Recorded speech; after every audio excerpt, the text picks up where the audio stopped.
SMA Negeri 14 Goa itu ada begitu banyak siswa-siswi yang sebenarnya memiliki potensi untuk lebih dikembangkan. Di masa yang akan datang, orang itu dicari karena dia memiliki kompetensi.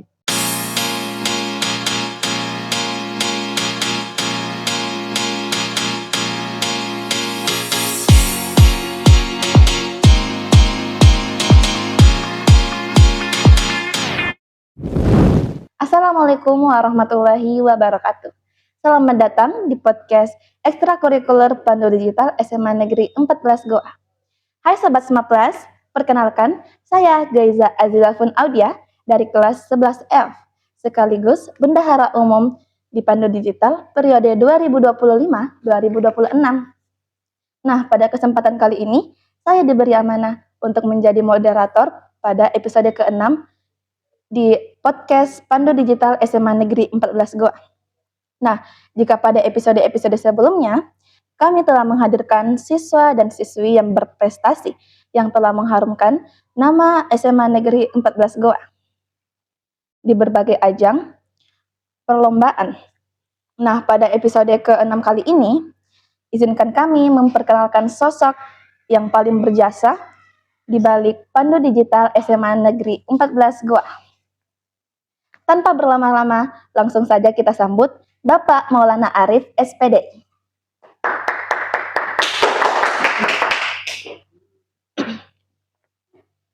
Oke, bagaimana kabarnya Gaiza? Alhamdulillah baik. Bagaimana kabar Bapak? Alhamdulillah baik juga. Senang sekali bisa berbincang sama Bapak pada kesempatan kali ini. Oke, ya. Nah, inilah dia yang merupakan sosok pendiri sekaligus pembina ekstrakurikuler Pandu Digital SMA Negeri 14 Goa. Nah, Pak Maulana juga merupakan guru bahasa Arab dan wakil kepala sekolah di bidang kesiswaan SMA Negeri 14 Goa. Nah, tetapi sebelum kita berbincang lebih jauh, boleh nggak nih Bapak ceritain sedikit perjalanan hidup Bapak? Dari mana asal Bapak dan bagaimana akhirnya bisa menjadi seorang pendidik? Iya, baik. Ini pertanyaan sebenarnya jawabannya itu bisa panjang lebar ya. Karena yang ditanyakan adalah kisah hidup. Ya, tapi kalau disampaikan secara singkat ya. Jadi saya itu lahir di Parepare, kota kelahiran salah satu Presiden Republik Indonesia yaitu Profesor Dr. Baharudin Yusuf Habibie. Jadi di Parepare saya bersekolah, kemudian SD di sana, kemudian lanjut di Pondok Pesantren Darul Arkam Gombara selama 3 tahun di tingkatan Madrasah Sanawiyah. Kemudian kembali ke SMA, saya bersekolah kembali ke SMA di Parepare, SMA Negeri 1 Parepare. Setelah itu lanjut lagi di perguruan tinggi, di Sekolah Tinggi Agama Islam Negeri Parepare, jurusan Pendidikan Bahasa Arab. Nah, selesai dari situ saya kemudian lulus dan lanjut mencari pekerjaan. Dan singkat cerita, saya kemudian diterima di salah satu bank swasta yang sebenarnya kalau kita lihat dari segi latar belakang pendidikan ya, tidak ada nyambungnya bank sama pendidikan bahasa Arab. Tapi begitulah kehidupan saya, kisah saya, sehingga bahkan di situ saya sudah menjadi karyawan tetap dari 2013 sampai 2018. Nah, di 2018 ada kemudian dibuka lowongan untuk CPNS guru bahasa Arab yang kemudian saya coba untuk daftar. Dan alhamdulillah saat itu saya lulus dan ditempatkan di SMA Negeri 3 Pangkep. Setelah itu, jadi disitulah saya memulai karir saya secara khusus sebagai guru, yakni guru bahasa Arab. Kemudian di tahun 2023 saya kemudian pindah tugas ke SMA Negeri 14 Goa sampai sekarang. Nah, kalau boleh tahu, kenapa nih Bapak memilih profesi sebagai pengajar guru bahasa Arab? Iya, tentunya yang pertama adalah karena latar belakang pendidikan saya sarjana pendidikan bahasa Arab. Maka salah satu tujuannya adalah bagaimana bisa menjadi seorang guru atau pengajar bahasa Arab. Kemudian yang kedua karena saya merasa bahasa Arab ini adalah salah satu bahasa yang sangat penting untuk dipelajari, khususnya kita sebagai umat Islam ya, karena keseharian kita itu tidak terlepas dari bahasa Arab. Kita beribadah itu menggunakan bahasa Arab, sholat, berdoa dan sebagainya. Kira-kira seperti itu. Nah, ini bisa menjadi motivasi buat teman-teman semua. Nah, kan Bapak pernah mengajar di sekolah lain sebelumnya. Ya. Terus ke SMA Negeri 14 Goa. Bagaimana nih kesan pertama Bapak saat mulai mengajar di SMA Negeri 14 Goa? Dan pada saat itu langsung diberi amanah sebagai wakil kepala sekolah di bidang sarana dan prasarana. Iya, jadi pada saat saya masuk di SMA 14 Goa itu tepatnya tahun 2023, tentunya ada hal yang berbeda ketika sebelumnya saya di SMA Negeri 3 Pangkep, kemudian SMA Negeri 14 Goa, yaitu di mana jumlah siswanya di sini tuh lebih banyak. Kemudian saya melihat ada begitu banyak latar belakang siswa yang ada di sini. Tapi satu hal yang menjadi perhatian saya bahwa di SMA Negeri 14 Goa itu ada begitu banyak siswa-siswi yang sebenarnya memiliki potensi untuk lebih dikembangkan. Sehingga saya berharap bisa membantu para siswa-siswi di SMA Negeri 14 Goa, kemudian bisa menemukan bakatnya, menemukan potensinya untuk kemudian bisa lebih mengembangkan diri. Bukan hanya dalam hal akademik, tetapi juga lebih daripada itu. Begitu ya Pak? Ya. Oh ya, dengar-dengar setelah beberapa bulan Bapak berada di SMA Negeri 14 Goa, Bapak langsung mendirikan ekskul Pandu Digital di SMA Negeri 14 Goa. Iya. Oh iya, sebelumnya tadi ada pertanyaan saya sebagai Wakasek ya. Itu saya klarifikasi ya, bahwa saya diangkat menjadi Wakasek itu baru di tahun lalu ya, di tahun 2025 sebagai wakil kepala sekolah bidang sarana dan prasarana. Kemudian di tahun ini, setepat 1 tahun berikutnya, saya diangkat sebagai Wakasek bidang kesiswaan. Nah, kembali ke pertanyaan yang barusan ditanyakan tentang Pandu Digital ya. Iya, jadi latar belakang. Iya. Bisa Bapak ceritakan bagaimana awal mula ide mendirikan Pandu Digital di SMA Negeri 14 Goa? Oke, baik. Jadi sebenarnya ekskul Pandu Digital itu sebelumnya sudah saya bentuk juga waktu masih di SMA Negeri 3 Pangkep, dan alhamdulillah sampai sekarang juga masih eksis. Jadi waktu tahun 2021 ke 2022 itu kan kita kenal sebagai zamannya atau eranya COVID-19, di mana pada saat itu pembelajaran itu terpaksa dilaksanakan secara daring, di mana pada saat itu semua orang, guru maupun siswa, mau tidak mau, suka tidak suka, itu harus belajar bagaimana cara memanfaatkan teknologi, mulai dari bagaimana melakukan virtual meeting, kemudian bagaimana mengumpulkan tugas secara daring dan lain sebagainya.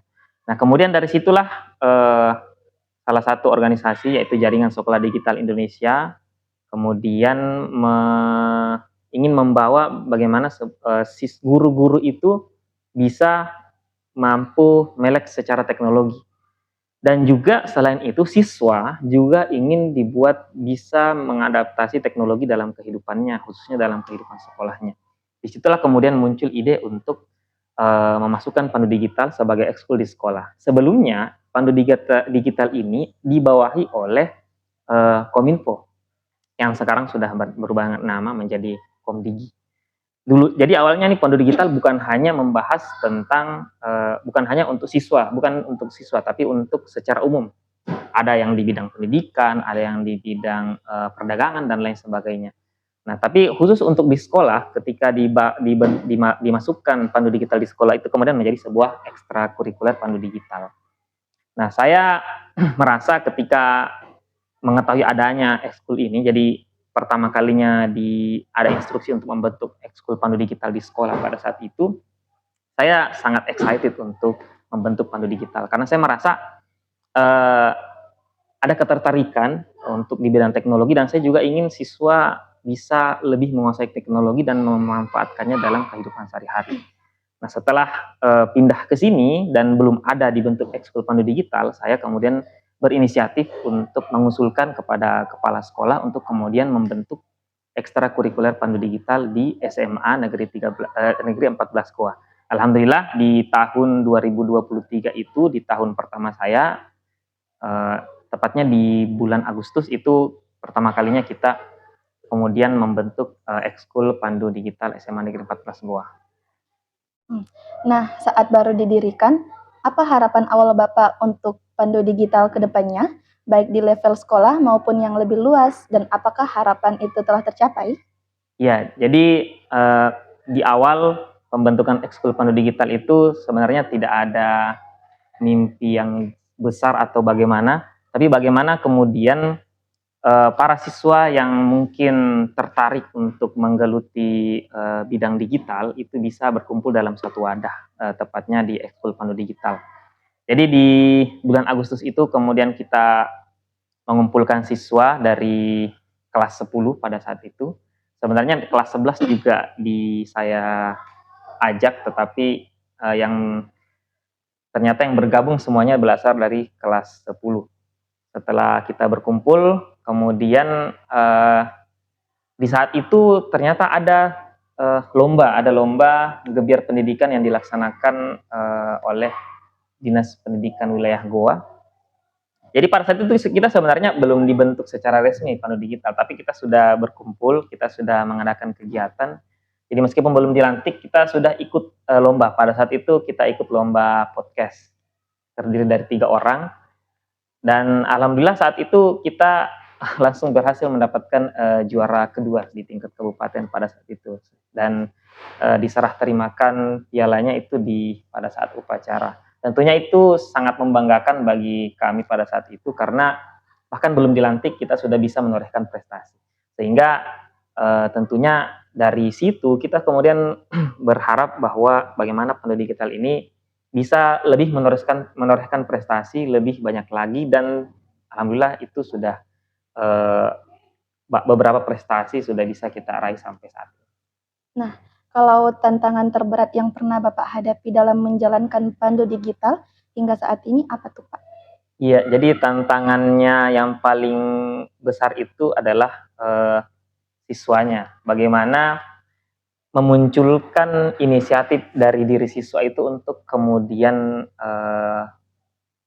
berkegiatan, apakah itu melaksanakan program kerja ataupun ikut lomba. Sehingga dalam berbagai kesempatan saya tidak henti-hentinya untuk mengingatkan bagaimana program kerjanya, bagaimana apakah sudah dilaksanakan, apa kendalanya dan lain sebagainya. Begitupun dengan ketika ada event lomba yang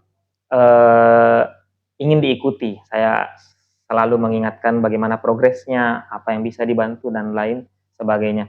Itu tantangannya sih, karena sampai saat ini para kebanyakan siswa itu masih selalu membutuhkan dorongan ya, dan saya rasa memang salah satu tugas seorang guru ataupun pembina adalah terus memberikan dorongan kepada siswa seperti itu.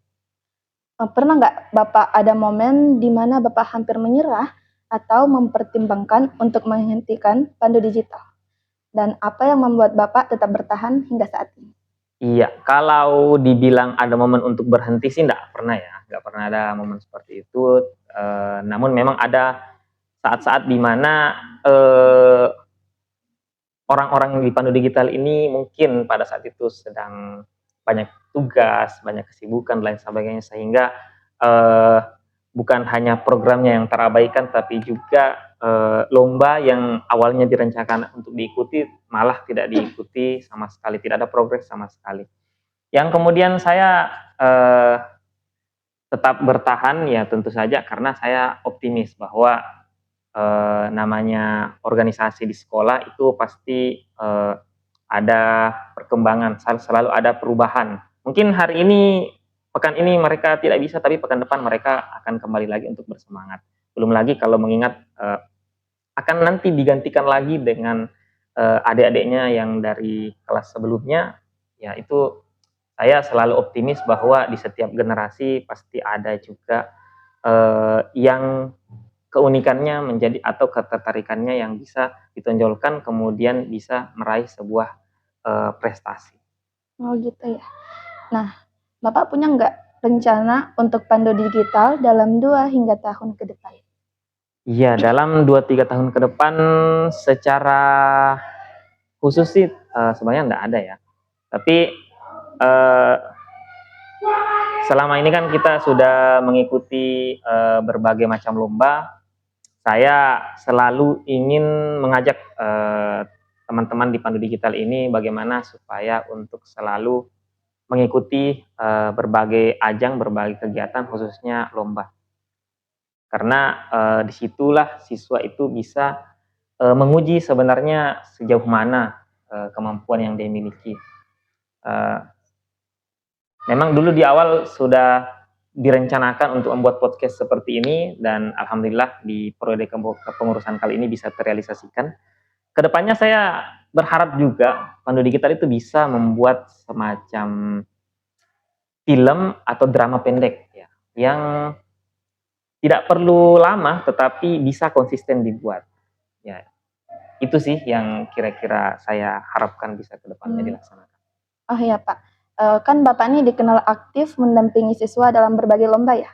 Betul. Apa sih motivasi Bapak untuk terus melakukan hal itu di tengah kesibukan lainnya?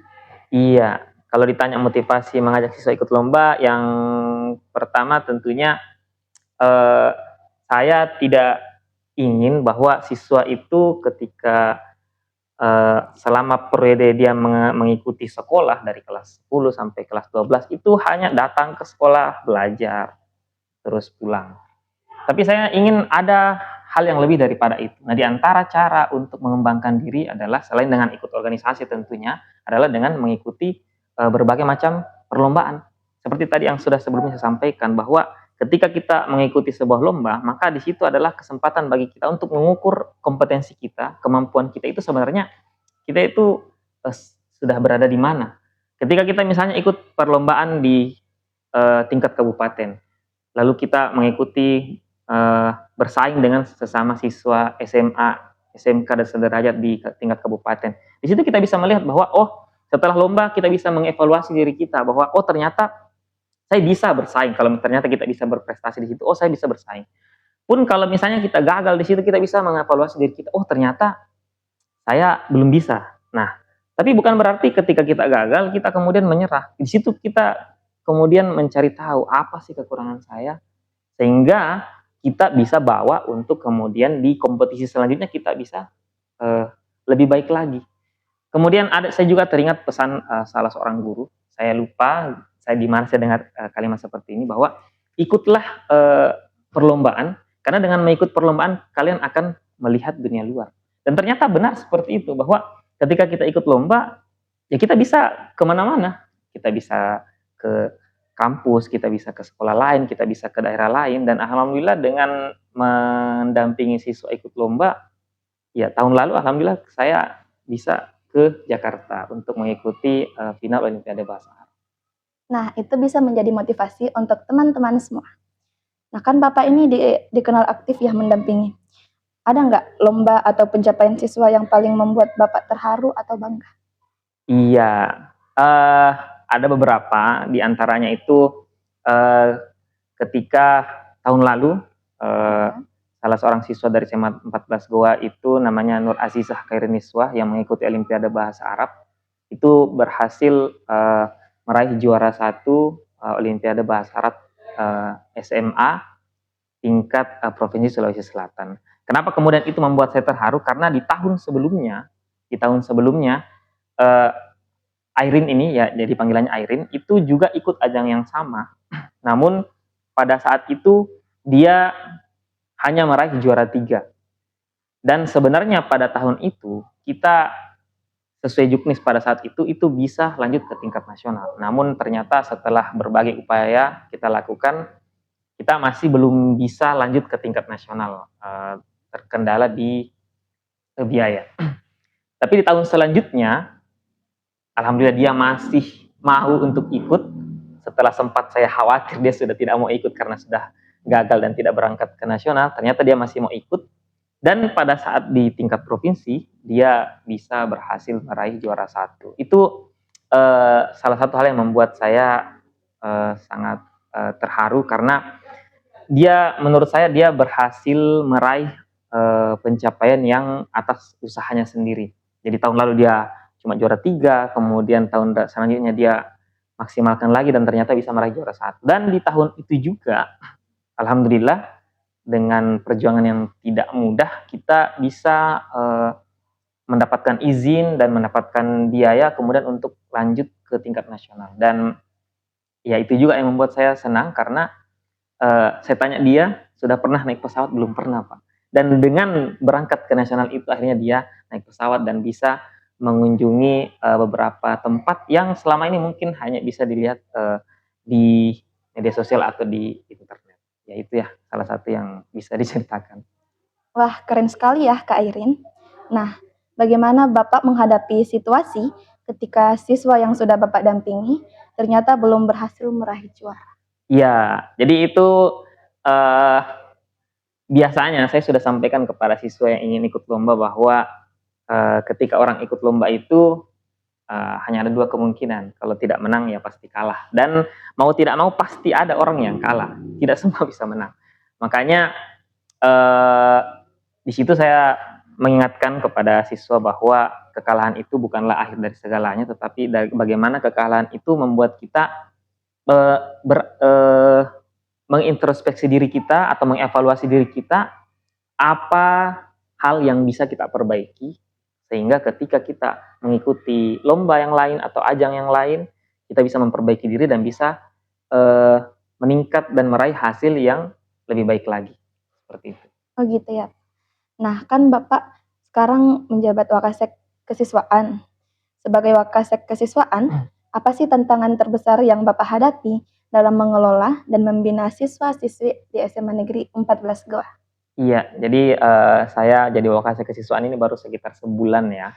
Dan tentunya menghadapi siswa, ratusan siswa dari kelas 10 sampai kelas 12 itu merupakan tantangan tersendiri. Nah, tentunya yang menjadi PR utama kami semua para guru di sini adalah bagaimana kemudian meningkatkan kedisiplinan para siswa. Karena saya sampai saat ini masih berkeyakinan bahwa kedisiplinan itu adalah kunci untuk menuju ke kesuksesan atau keberhasilan di masa yang akan datang. Nah, dari ini jadi dari poin kedisiplinan inilah yang ingin kami benahi bersama di SMA Negeri 14 Goa, bagaimana tingkat kedisiplinan itu bisa semakin tinggi.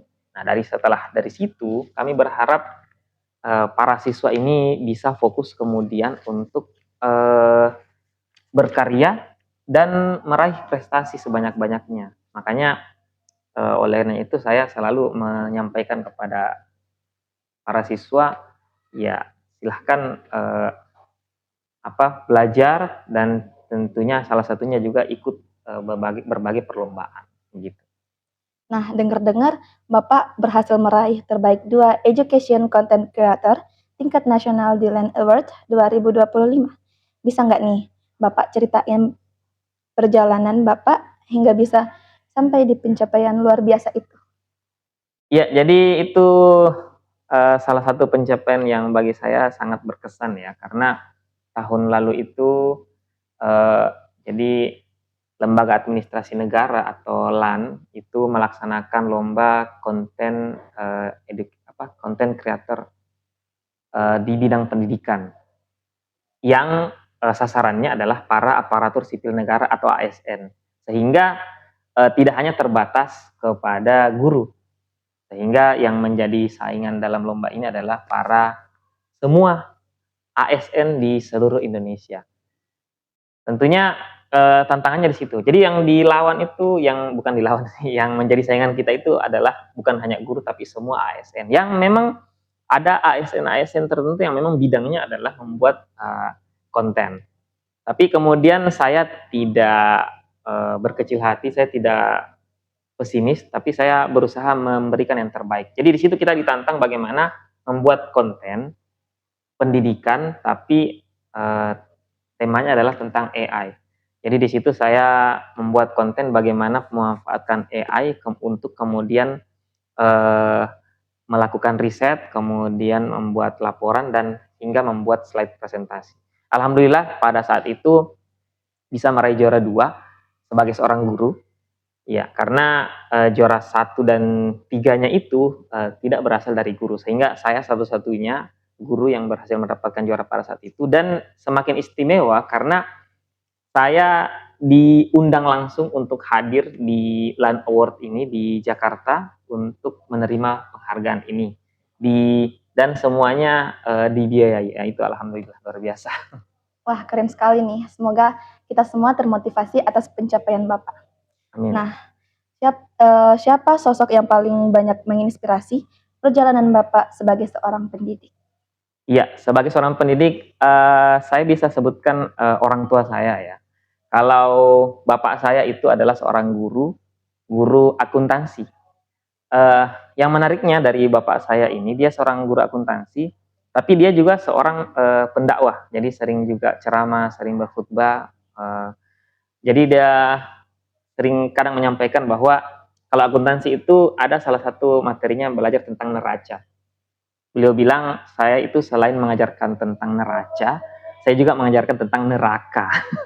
Ya, seperti itu. Jadi keluarga saya, ya ayah saya seorang guru, ibu saya memang seorang ibu rumah tangga, tetapi perjuangannya membesarkan kami, saya 5 orang bersaudara itu luar biasa. Jadi, dan saya sebagai anak pertama tentunya eh, apa ya, perlu untuk menjadi role model atau contoh bagi adik-adik saya, sehingga itu menjadi tantangan dan sekaligus amanah yang harus saya emban.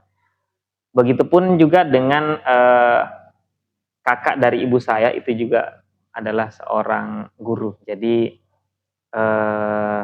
saya memang punya latar belakang pendidikan, latar belakang keluarga itu dari keluarga yang bergerak di bidang pendidikan, yaitu sebagai guru.